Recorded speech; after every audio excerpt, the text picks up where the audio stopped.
Quisiera iniciar diciendo que personalmente es un honor estar acá para compartir unas breves palabras en este evento. Espero sean provechosas y puedan poner en valor el legado de Ofelia, legado que hoy celebramos. Ofelia Sanú, entre los muchos otros ámbitos de su vida académica y profesional, destacó por sus investigaciones en el campo de la historia de la ciudad. Algunas de estas fueron premiadas, por ejemplo, en las Bienales de Arquitectura de los años 1998 y 2000, organizadas por el Colegio de Arquitectos de Costa Rica. Otras han sido difundidas y publicadas en formato de libros, capítulos, artículos y guías. Los aportes de Sanú en este sentido han sido febriles, empero no han sido sistematizados ni revisitados aún. En razón de esto, el objetivo de esta intervención es reseñar las contribuciones de Sanú en la comprensión de la historia de San José, y especialmente en la comprensión del espacio público. Para esto se toma en consideración una publicación de la autora referida a la temática, con la intención de identificar el análisis que realiza, el abordaje que emplea y las preguntas que abre. Es pertinente señalar que la historia del espacio público, salvo contadas excepciones entre las que se encuentran los trabajos de Florencia Quesada y María del Carmen Araya, ha sido poco trabajada en nuestro contexto académico. En el año 2000, SANU publicó El espacio público decimonónico de dos ciudades centroamericanas, Guatemala de la Asunción y San José, Costa Rica, mismo que hizo parte del libro Fin del siglo XIX e Identidad Nacional en México y Centroamérica, que fue compilado por los historiadores Iván Molina y Francisco Enríquez y editado por el Museo Histórico Cultural Juan Santamaría. En este texto, Sanú se pregunta por las fuerzas generadoras que transformaron los espacios públicos en la capital guatemalteca y en la capital costarricense, intentando señalar cómo, precisamente en la segunda mitad del siglo XIX, estos espacios cambiaron drásticamente con la llegada de los gobiernos liberales. La autora parte de la siguiente premisa.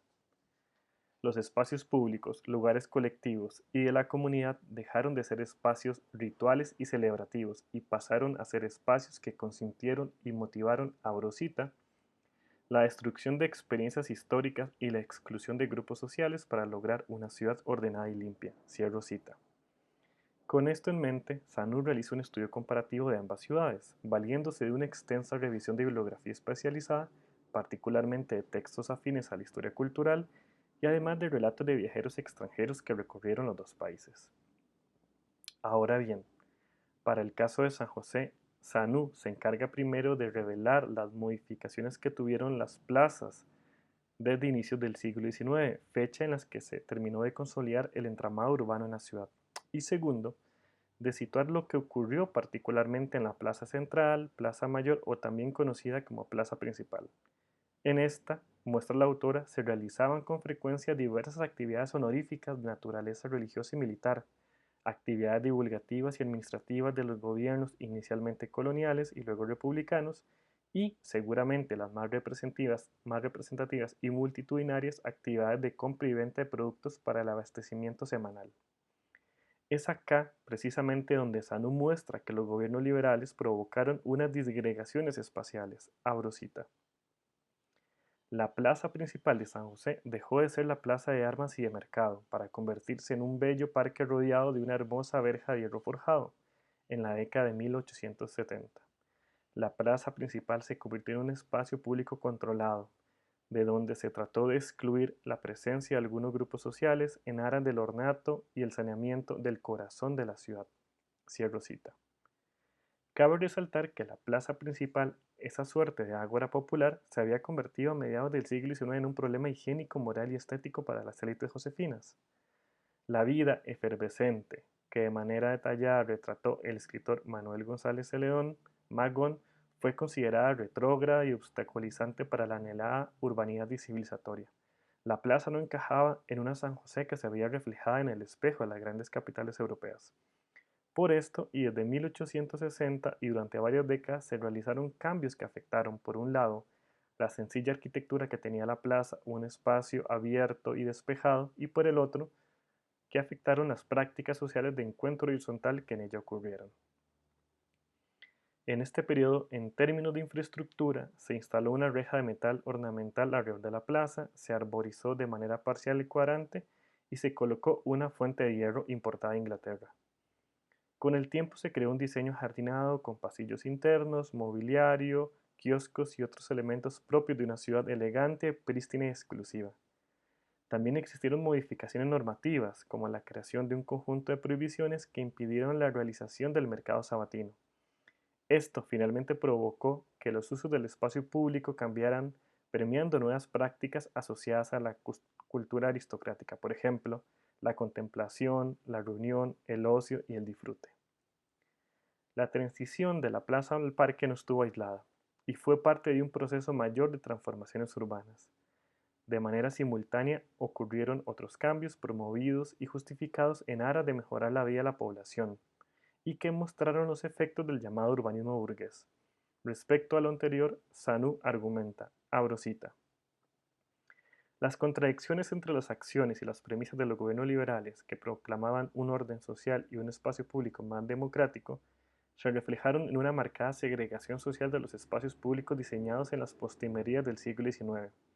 Las reformas urbanas crearon zonas exclusivas en la ciudad para la residencia y la recreación de la nueva burguesía, extensos bulevares rodeados de jardines y ornados con estatuaria cívica y alegórica.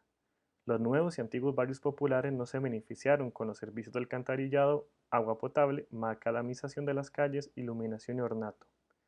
La segregación no solo se manifestó en una forma material, sino también en una forma intangible, por medio de la utilización de códigos informales repetitivos como la vestimenta, la definición de zonas exclusivas y las pautas de comportamiento de clase. Cierro cita. En la intervención de Sanu se logra identificar un estudio crítico del espacio público, que señala que este, por lo menos bajo la concepción instaurada por los gobiernos liberales, apareció gracias al despojo. Los procesos de expulsión de personas de este lugar son el mejor ejemplo de dichas dinámicas. También son los procesos de erradicación de determinadas formas de socialización en detrimento de otras. La plaza, que había albergado prácticas populares de intercambio comercial, fue desmembrada, no solo en sus dimensiones materiales, sino también en sus dimensiones culturales, y el parque, heredero de esta ruptura violenta, aparece como un lugar pensado y producido por y para los grupos de poder. Esta idea permite pensar de manera crítica la función política de los espacios públicos en la historia de la ciudad, en tanto espacios de dominación y no como frecuentemente se hace como espacios de libertad. Este aporte de Sanu es profundamente original, considerando las lecturas acríticas del espacio público, aquellas que hablan de un pasado idílico, democrático e igualitario que se perdió, y que se recrean desde el recuerdo plástico idealizado, y que aparecen con frecuencia en los discursos académicos, gubernamentales y mediáticos. Sanu, por medio de este análisis, ayuda a desnaturalizar dichas mistificaciones y simplificaciones, y da paso a la comprensión del espacio público como un lugar conflictuado, como el medio y el resultado de las relaciones asimétricas históricamente específicas de poder. Finalmente, algunas de las preguntas que el texto de Sanu permite realizar son: ¿sigue siendo el espacio público pensado y creado bajo los preceptos fomentados por los gobiernos liberales de finales del siglo XIX? Si la respuesta fuese afirmativa, como lo parece, cabe preguntarse, ¿es posible, bajo esta concepción, discutir alternativas emancipatorias de bienestar colectivo, de inclusión social y derecho a la ciudad? O, en su defecto, cabría preguntarse, ¿tenemos que deshacernos del concepto de espacio público e imaginar otras herramientas de análisis y transformación? Es necesario a futuro que se sometan estas interrogantes al escrutinio de las diferentes disciplinas interesadas en la exploración de la cultura, el poder y el espacio, en clave histórica. Muchas gracias.